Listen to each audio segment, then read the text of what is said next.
All right, everybody, welcome to Models. I want to spend a couple of minutes today talking to you about the 4 models of Keller Williams, and then we are going to move on to seeing if there's any other models that any of our participants want to speak about. Okay. First of all, I highly recommend that you are studying The Millionaire Real Estate Agent book by Gary Keller. We know that this is a book that was written for best practices of real estate agents across the country. The majority of agents were and are affiliated with Keller Williams, but Gary did not only interview Keller Williams agents, he interviewed all top performers. And what he did was he's basically trying to figure out what are the best practices for real estate agents at a variety of levels in their business. Okay. And then he wrote this book that really spells out, it's essentially the, excuse me, the blueprint on how to build a real estate business. Okay. So there's 4 models, and really this is applicable to any business owner. Okay. We can have parallels for every type of business there is in these 4 models. The first is the economic, we're not gonna be able to see that at all, are we? Let's try black. The economic model. That's better. Okay. Okay, here's the deal with the economic model. The economic model is essentially a study of the metrics of the business. Okay, so generally speaking, the business has a profit goal or a gross goal.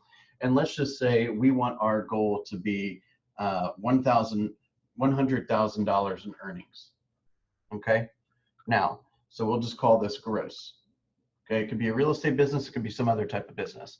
In order to determine how am I going to gross $100,000 in this particular business, okay, so let's just take a real estate business, for example. Who are going to help us make this money? Okay, the answer is buyers and sellers, right? So a portion of your business is going to come from buyers. A portion of your business is going to come from sellers, okay? Now, how do we get paid? We generally get paid as a function or as a percentage of the sales price. And that's when we earn our commission. And it only happens when these people close, right? So every time we help a buyer buy, we make, let's just say, $10,000. And every time we help a seller sell, we make $10,000, okay?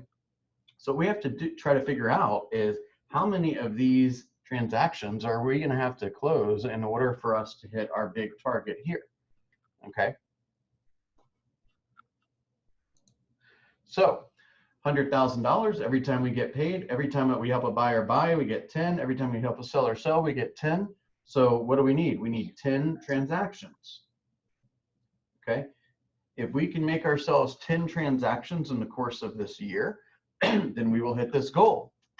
The only things that are going to adjust that are, Robert, you going to hang out with us? No, I was just testing something. I'm going to let you guys have fun though, okay? All right. See you tomorrow. Have a wonderful day. You're being removed. Okay. 10 transactions. And the only thing that's going to affect this is this number or this number. So if you realize you're starting to work with people that are going to pay you less than $10,000 when they close, or people that are going to pay you more than $10,000 when they close, we need to have some adjustments. So you might need to sell only 8 properties or 12 properties or whatever it is. So you need to constantly be evaluating, am I still on track? So now the question becomes, how do I get 10 transactions? The way that you get 10 transactions is you have to evaluate what is in between today and sitting at a closing table, okay? So Gary Keller goes through and he says, well, first you need appointments, okay? And then when you have appointments, a portion of those people turn into agreements. This is, in our example, this is an exclusive seller listing agreement, or this is an exclusive buyer brokerage agreement. This is a prospect or who has now become a client and who has agreed in writing to work with you exclusively. okay? A portion of those people will end up under contract with a property, right? And a portion of those people will end up selling. We'll call that a closing, okay? Which goes right back up here. So just quickly, we're going to kind of stay 30,000 foot view for today. But if we need 10 closings, then we're going to need a certain number of homes that go under contract. Let's just say that number is 12. Okay. In order to get 12 under contracts, we're going to have to get some agreements. Okay. Let's say that number is 16. And in order to have 16 people agree to work with us exclusively, let's say we need 32 appointments. Okay, this number, that's a very conservative. You should be nailing more than 50%, I would think. Let's just say it's 32 just to keep things very conservative, okay? So what that means is you need to sit down with 32 people over the course of this year, and on average, 16 will agree to work with exclusively, 12 will end up going under contract, 10 of it which will end up closing, and you'll make your 100 grand. Do we have any questions on that? No. Okay, perfect. So there is one thing that happens prior to appointments. Do you know what that is? I would think lead gen. That's right, lead generation. Now, you can spend a million years on the phone trying to drum up business, but if you don't book any appointments, it's all for nothing. Okay? So, lead gen, the goal of lead gen is to get appointments. That's it. Okay? Yeah, we can talk about data and updating data and all that, but the point is we only care about that so we can ultimately get more appointments, right? So if somebody says, hey, my lease ends in September, call me in July, I'll be ready to start looking to buy a home. That's data that you need where now you have a new task that you need to execute on, right? So that you have a better shot at setting an appointment, right? That's the goal. Now, what we spit out here is that we need 32 appointments.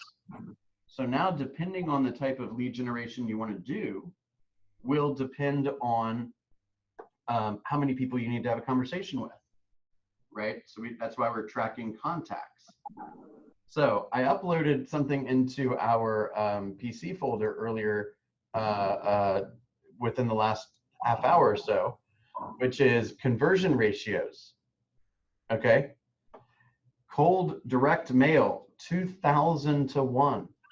Cold internet lead generation, 1,600 to 1. Door knocking, 100 to 1.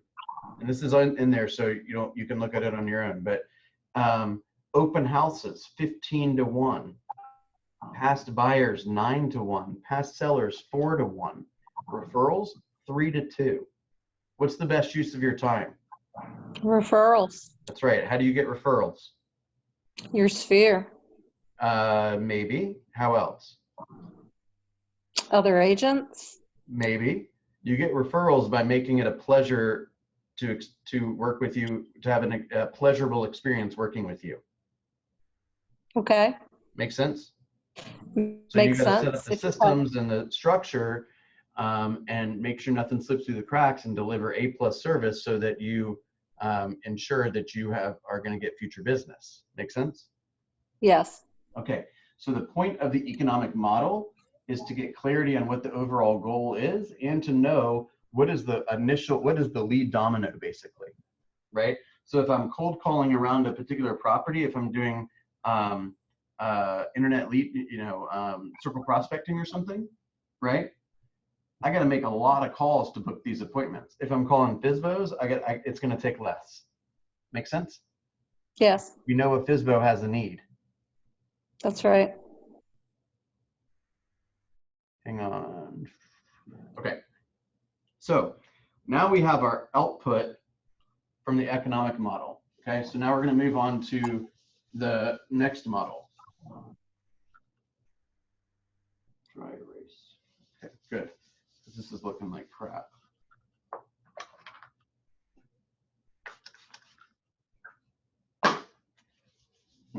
That looks even worse. Ugh. It's Aubrey's now anyway. All right. Oh my goodness. Okay. We are going to do, hang on one sec.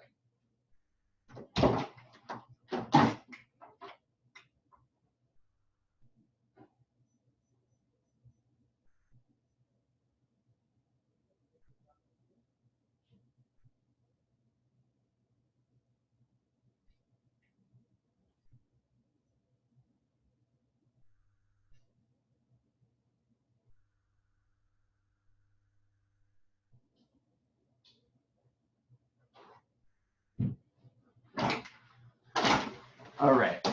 We're having fun today. Looks much better. Got the data eraser. Okay. The next model, so we said we need 32 appointments. That's everything. So then we move on to the lead generation model. Okay. The point of the lead generation model is to figure out how are we going to find that business, right? So you can kind of analyze on a scale of how much activity are you going to have to do in order to get the business or get the appointment, would basically be about, let's say, from a scale of cold to hot. Okay. Hot would be, we have an expired listing. A little colder would be a FSBO. Okay. A little colder would be a, let's say a past client is right here. Right. And let's say just a regular neighbor is right here who's expressed no interest in buying or selling homes. You just so happen to have their contact information. Right.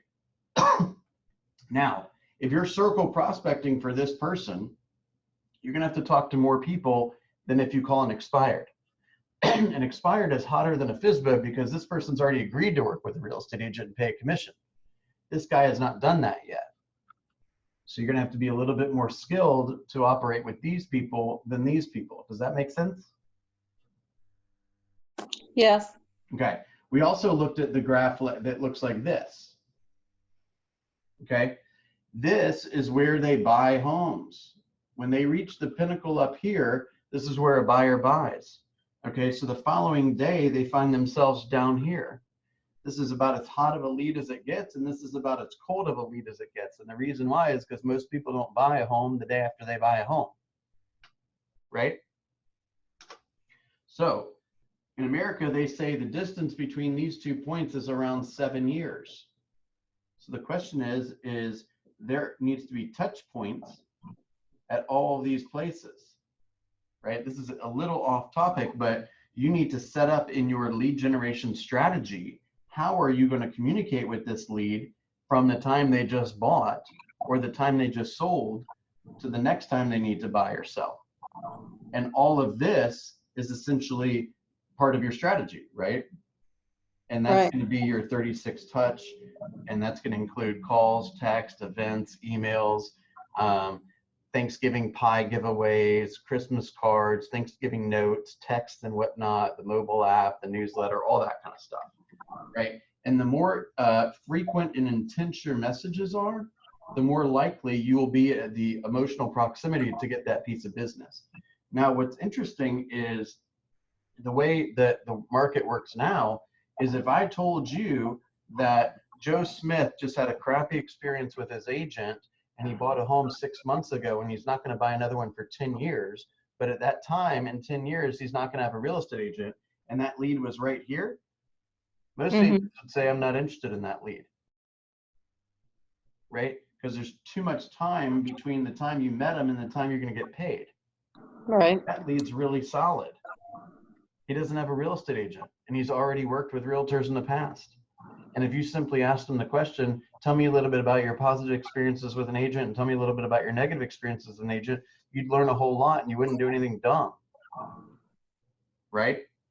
But here, you'll pay top dollar for that because they're real close to wanting to buy a home. That's why people are paying a lot of money to be on Zillow, because Zillow's figured out how to get the eyes right here. that make Mhm. sense? Yes. So agents are willing to pay a lot of money for that. So you're going to develop a lead generation strategy to find buyers and sellers at all parts of this graph and at all levels of cold and hotness, and then put them on a communication platform that's going to deliver value over and over and over and over and over again, so that ultimately you get paid when the time is right. And because you're delivering A+ service and an A+ experience, they're sending you their referrals. Make sense? Makes sense. And all these conversations that you're having and all this cold calling and open houses and networking groups and all that stuff, there is nothing more important than this: booking appointments, right? So for example, if you need 32 appointments per year, how many is that per month? Let's just call it 3. Okay. So if April comes around and starts and finishes, and you have a plan to generate leads from the beginning of April to the end of April, yet you don't actually go on 3 appointments, or when you go on those appointments, they're not pre-qualified or they're not strong candidates or whatever it is, you are almost certainly not going to get to 32, and therefore you're almost certainly not going to get to 100 grand. Does that make sense? Yes. Okay. So we get an opportunity to evaluate our progress every day and every week, right? So if you spend 15 hours a week generating leads and I say, well, how many appointments did you book? And you say 0, that's a coaching moment. We're going to say, well, tell me a little bit about the people you're calling. Tell me a little bit about what your approach is. What is your pitch? What is your scripts? What objections are you getting, right? Are you having a fear of closing? Are you closing and they're not responding, right? Where's the gap, right? So the lead generation model is strictly, how are you going to find the leads? What is the source of the leads? And then how are you going to communicate with those people on a frequent and intense way, so that you can ultimately book the appointments you need to book? Is everyone clear on that? Yes. Any thoughts, questions, complaints, something you don't understand? Anything? No, it's clear. All right. Next is the budget model. Earlier today, I uploaded a bunch of models from MREA2. Everyone wants the book to be out. Book will get out soon. But in the meantime, the foundational pieces from MREA1 are very much still applicable, and the models for the MREA2 have been updated, and they are now in your just PC file, okay? So we had the economic model, which goes to the lead generation model, right? Which shows us we need 32 appointments. Now, there's going to be some money involved in all of this. So next, we're going to talk about the budget model. Okay, so I'm going to pull up the budget model really fast here. All right, and we're just going to briefly go through the budget model. Okay, there is a concept in business that is revenues minus expenses equals profit. Yes? Yes. Is that correct? Okay, and we're going to separate expenses into cost of sale and operating expenses. Okay, here are the following. Here, this is what a cost of sale is. Okay, cost of sale. Cost of sales are any expense that is only accrued when there's a closing. Okay, so a cost of sale would be a buyer's agent's split. Okay, it would be a listing agent's split. Oftentimes, if you have a big team, a listing agent is on salary plus a bonus or plus a small split. okay?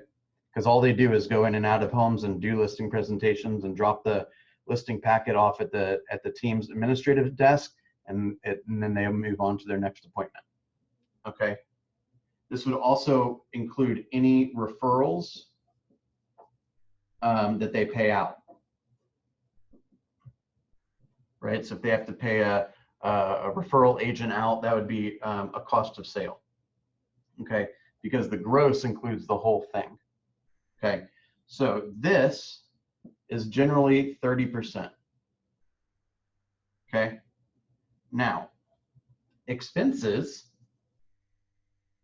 these are some common expenses.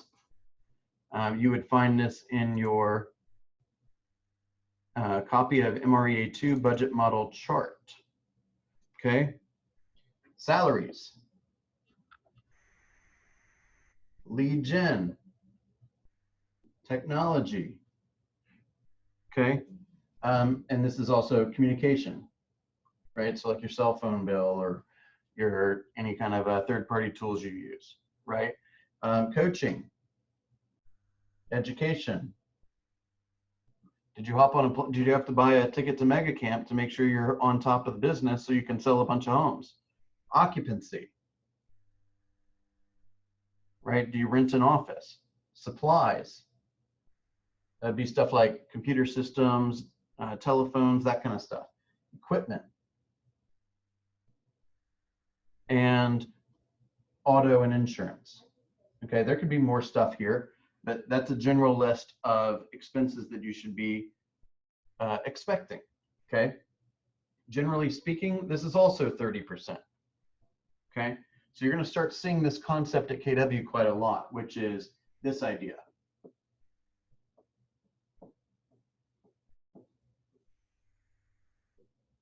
%30 goes to cost of sale, 30% goes to operating expenses, net take-home profit, 40%. Guys, 40% net profit in real estate is amazing, and in other businesses, flat out unheard of. Okay, like a restaurant, for example, will generally operate at a 5 to 6% net margin, net profit. Okay, now when you are operating by yourself, your expenses are going to be a little lower because salaries are generally around 12.5%. If you're not paying anyone salary, that's your money to keep, right? If you don't have a buyer's agent, you know, that's 25% off right there. Make sense? So you're saving money. So you should actually, as a solo agent, be at a much higher profit margin than 40%. So basically, as we grow our businesses bigger and bigger, and we start spending money on tech and lead generation and coaching and all these things and salaries, we want to make sure there's a best practices for percentages of expenditures here. So if you happen to, and that'll help you make sure you keep your profit margins, right? So you get what you pay for. If you find somebody that is willing to work full time for you as an administrative assistant for $27,000, guess what? It's because no one else has offered them $28,000. Why? Because they probably aren't that talented. Does that make sense? Yes. Okay. So are you willing to pay talent? Yes, as long as they can prove to you that there are talent, right? If I find the right person, I would say the going rate for an administrative person right now is probably somewhere between $40,000 and $50,000. If I find the right person and they want $53,000 and I can prove that they're worth it, they got the job. If they think they're worth it and then I get them in there and they suck in the first 30 days, we're gonna have a talk, right? Does that make sense? Makes sense. So we want to make sure that we're staying in budget, right? Because profit is what you use to reinvest in your business and to invest in other opportunities and to support your family. Does that make sense? Does. All right, let's move on to the organizational chart.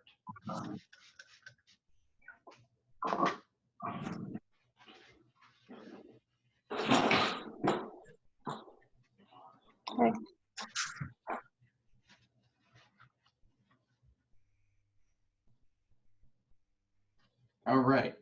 So we're starting to run a business here. Things are happening, right?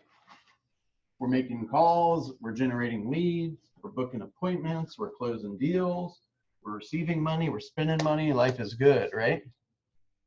Now you got to think to yourself, well, who's doing all this work? Okay. This is how I would think about your business. Okay. Number one, you got three parts of your business. Okay. You have, let me just draw the circles. They're supposed to be the same size, although I don't think they are. This is lead generation. This is ops, operations, and this is sales. Okay. This is basically everything that happens before the contract. Okay, so if you draw a dotted line here, this is before the contract. This is after the contract.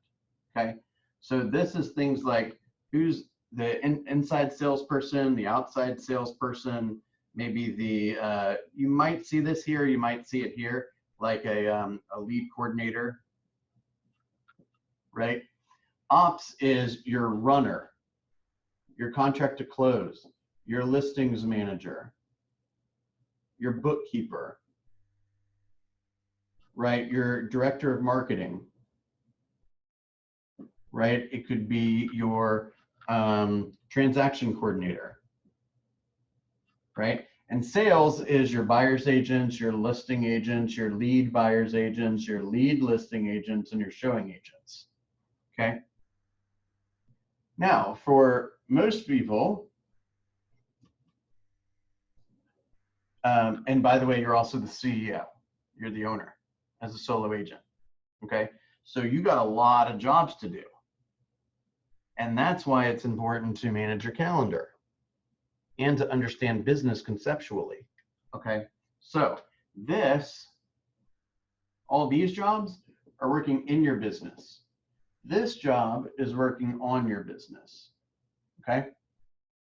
This is when you're thinking about how money is going to get spent. This is thinking about who's going to be in business with you. This is where you start talking about strategic decisions, setting goals, that kind of stuff. And this is when you're kind of in the grind of being a real estate agent, okay?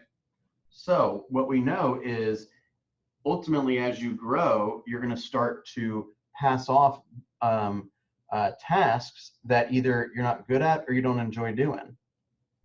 Or that, for lack of a better way to put it, you could pay somebody else to do it for a cheaper price than what you have determined your hourly is, right? I would say for a high functioning, high producing agent, it's probably worth somewhere between $200 and $400 an hour. Could I hire somebody for less than that to run my books? Yes, Could I definitely. hire somebody less than that to do my contract to close and to run signs and that kind of stuff, drop off lock boxes? Yes? Yeah, Okay, then absolutely. you should do that. Okay. Today, you want to lead with revenue. So you got to have some money in the bank before you start giving money out to other people. Right? Now, so then the question becomes is how much can I do of this myself? Okay. So now we're going to get into the models of the organizational charts. Okay. Is everyone following me? Is this isn't too much too fast, is it? No, I'm following you. All right. That is an organizational chart. We're going to call this U. Okay. We would refer to this as the first level. This means you do everything. And that's okay. It just is what it is. That's the reality. You either don't know how to build a business, you're not ready financially to build it, or you're comfortable doing all the jobs. Totally fine. Okay. At some point, if you follow the plan, right? If you run the plan and you generate a bunch of leads and you make a bunch of promises and you go deliver a bunch of results, you're going to wake up one day and say, I am slammed. And I do not have the quality of life that I am desiring because I'm spending too much time with people and not enough time with my family or something of that nature, right? To which point you're going to say, I need some help. And the person that you should look to for help is an admin. So this is you, and you bring it on an admin. We'll call it lead admin. Okay, that's second level. And I won't draw out every single level perfectly, but basically what happens now is you split the task between the things that you do and the things the lead admin does. The next higher, according to MREA, is another admin. Okay, so now you have your lead admin, right? And your, what do you call it? This is essentially going to be your transaction manager. And this is essentially going to be your listings manager. Right? Or it could be, really the way they have it in the book is marketing person. Okay, and there's a long list of tasks that the marketing person does and a long list of tasks the transaction manager does. Okay. The next level is a buyer's agent. Okay, so now you're over here in the sales role, and now you have a buyer's agent working, and you have two people in the admin world. Okay, you don't have anyone in the lead generation world because that's still your job. Okay, and of course you're the CEO also. But you only have 4 people on your team. The reason why you do that is because you need a balance between the ops side and the sales side.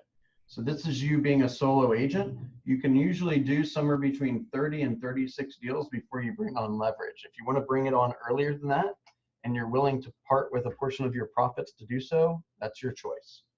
I personally did that. Okay, when you bring on your first admin, you should be able to do another 24 deals. So then you're looking at about 60 deals with you and an admin. You bring on another person, that's another 24 deals. You and 2 admins should be at 84 deals. Okay, and then you bring on a buyer's agent, that's another 36 deals. So then you're at 120 deals with a 4-person team, including you. Now, there's plenty of teams that don't pull this off. And that's because you need like a rock star here, a rock star here, and a rock star here. And you better be a rock star. So if these are A+ talented people and you bring on a C talent, you ain't gonna get another 24 units out of it. And you're definitely not gonna get another 36 units out of it. So that's why it's important to grow and grow properly and bring on talented people. Now, if I don't have the vision and I don't have the systems and the leadership to get people to work with me, either because I don't have any vision, I'm not a leader, I'm a jerk, I don't have good systems, I'm not painting a great future for that person, or I'm not giving them everything they want out of life, they're not going to stick with me. Okay, and then it's going to be hard to build a big organization. So, for example, if you were to say, Bill, how would you rate yourself as a leader? And I said, I'm a B- leader. Well, guess who's going to be on your team? A bunch of C's and less, right? And if by chance I happen to get an A that responds to my job ad, and he comes to meet with me and I can't paint a vision for him, or he believes he can't get everything he wants within my world, well, he's going to be out of it in 2 seconds if he ever gets in it in the first place, right? So if I want A players on my team, I better be an A+ leader, right? That's why you're constantly being learning based. That's why you're constantly growing. That's why you're constantly hanging out with more impressive people and people that can teach you things. Does that make sense? Yes, it makes sense. Okay, so the organizational chart is essentially a breakdown of who's doing the work, right? Now you go to, I'll draw out the one more advanced level just so you can kind of see it at the end. It looks like, here, I'll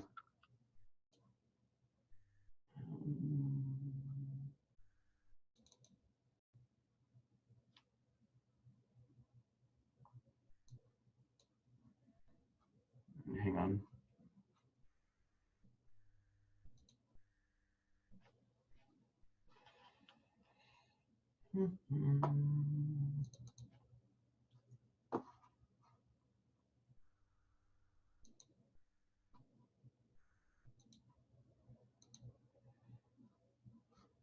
Can you all see that? Yes, I can see it. So to zoom in,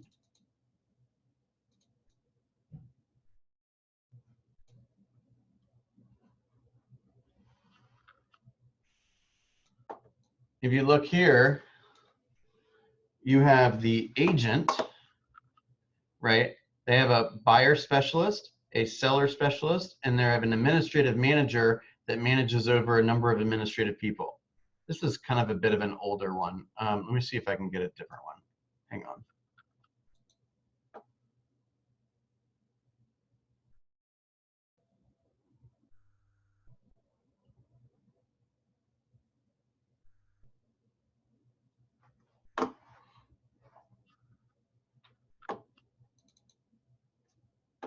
All right, here we go.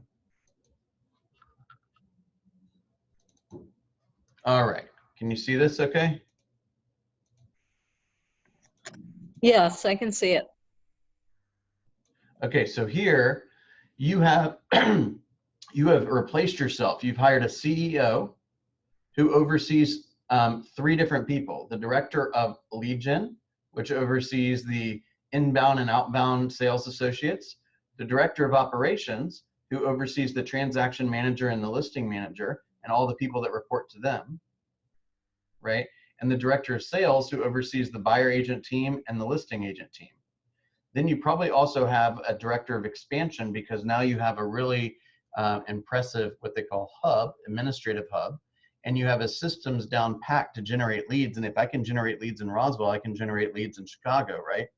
So why can't my business operate in Chicago too? That's the idea of expansion. So you have an expansion director, and then you have a bunch of expansion locations. So do you see how big this business could get? Yes. So I'll tell you, I'll end with one story. So there's a team out of LA. I heard this a number of years ago. There's a team out of LA who was at Remax at the time. They're called the Busy Blondes. And Gary Keller was trying to personally attract them to Keller Williams. And he invited them into Austin, and he had them he was asking them questions about their business. And he was trying to consult them, because as we said the other day, they had reached this level where they had more money than time. Down here, you generally have more time than money. And they were here and they needed to buy back their time. Does that make sense? So he looked at them, and they were describing their business to Gary, and Gary says, "So what's your exit strategy?" And they said, "We're going to sell the business." And Gary says, "Well, who are you going to sell it to?" And they said, "Well, I'm going to sell it to my biggest competitor." And they said, "Well, why would they buy it?" And he says, and Gary says, "They're not going to buy your business."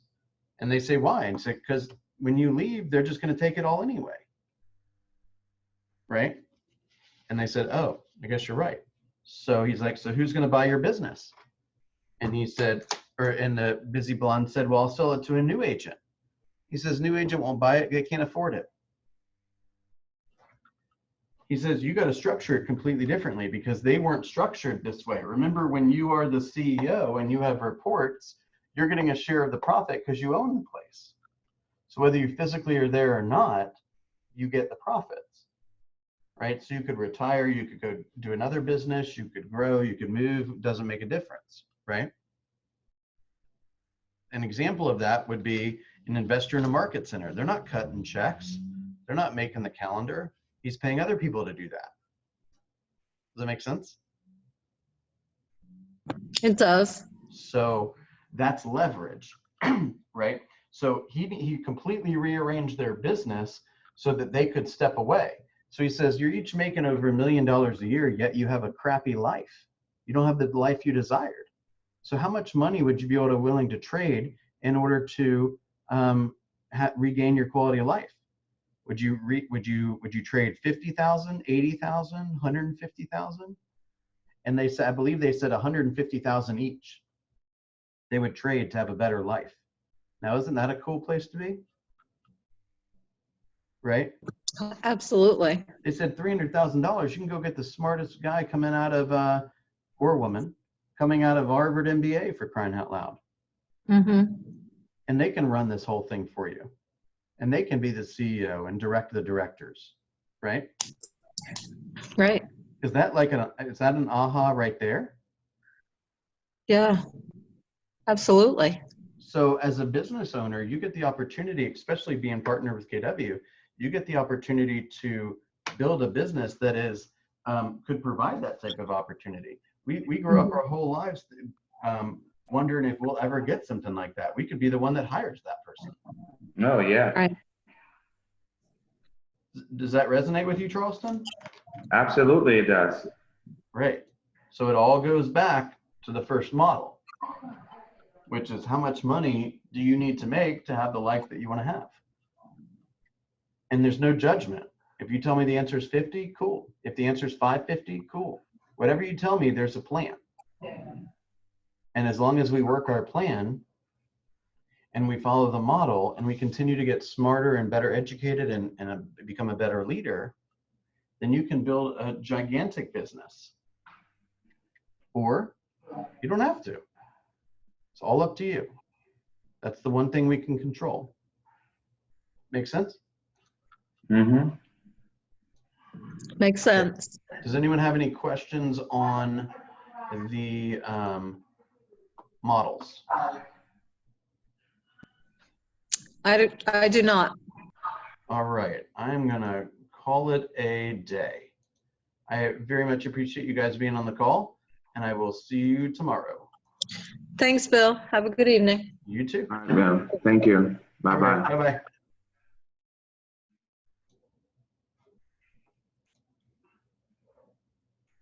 Yeah.